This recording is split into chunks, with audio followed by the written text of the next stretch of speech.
Meunier, signalman, second class. And the night before, they had just plane number 16, or the last plane in the back.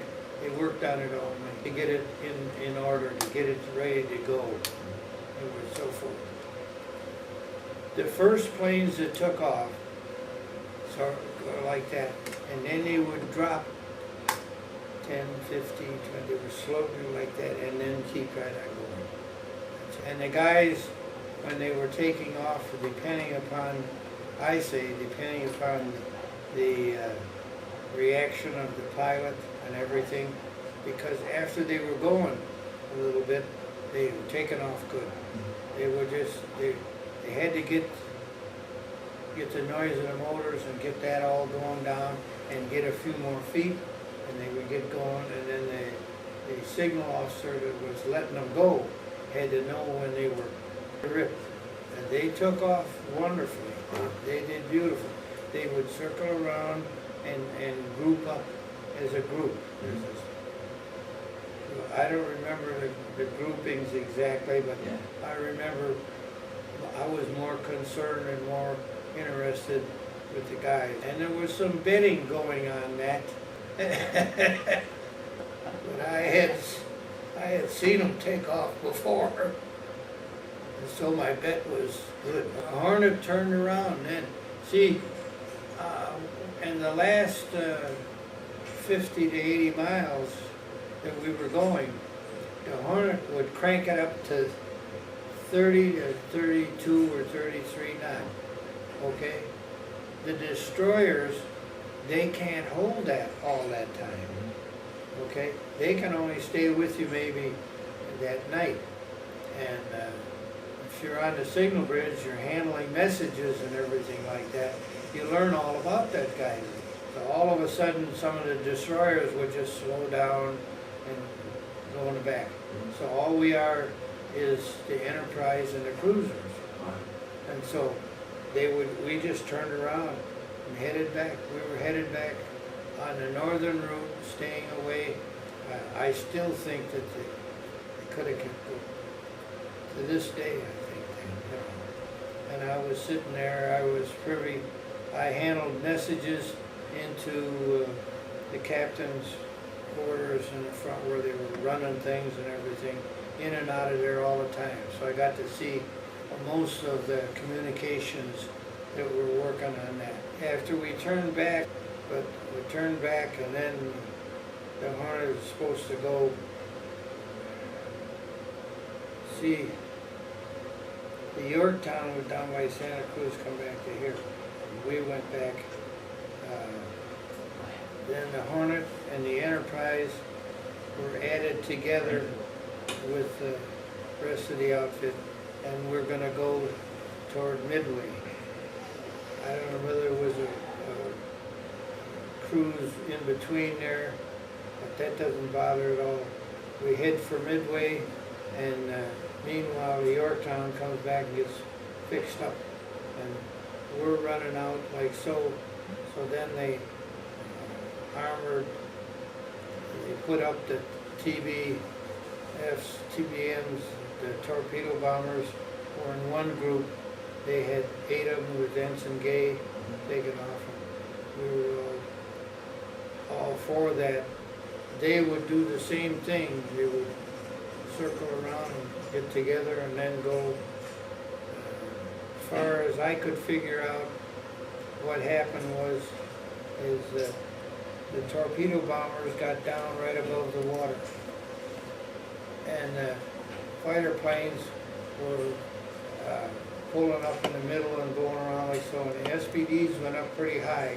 I don't remember, like 10,000 feet, whatever it was.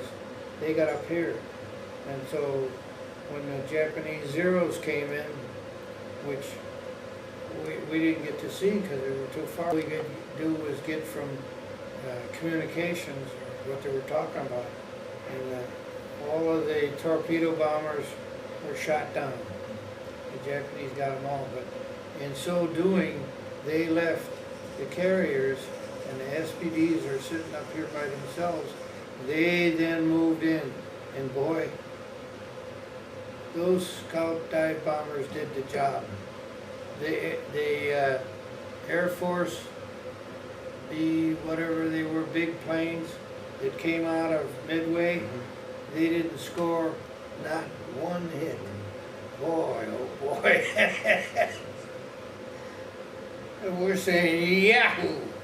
So all of a sudden, here comes 40, 50, 60 Japanese planes had that. We were going like so, and these Japanese planes come like that, and we fired everything that we could get at them. They were going. I wanted out of the signal group into the gun group so bad it was, you know. In high school, I was a member of the rifle team, and I made distinguished riflemen. And here I was sitting up in a signal. I didn't think too much of that, you know. So here comes the Enterprise and the Hornet are here. Here comes the Yorktown, get itself in between. Those Japanese planes came over there, and I'm sitting on the bridge, and I thought, boy, are we gonna get in for it now. All of those Japanese planes turned like that and went for the Yorktown. Man, oh man, oh man, oh man. That was the beginning of the cotton picking end of the York. But as far as we were concerned, we shot a bunch of them down, and our fighter pilots did a good job. The SBDs, they did the best job, period. They never have gotten the real credit that I sort of feel they should have gotten. All of those guys, you know.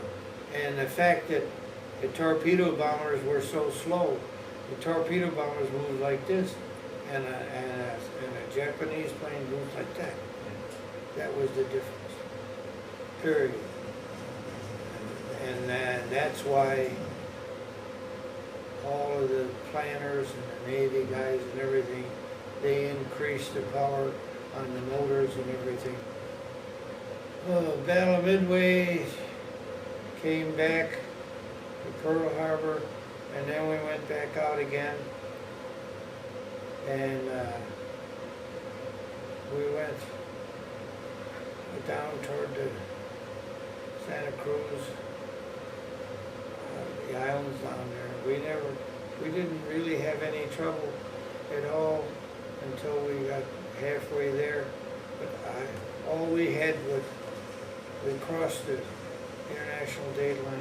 We had a few things, but I got in trouble. I got in trouble because I felt that I was being discriminated against by the NCO. He would put me on one shift, and then he would violate the regular rotation, and I'd have to go back and go on another shift too soon, and then get off of that and then go on another shift.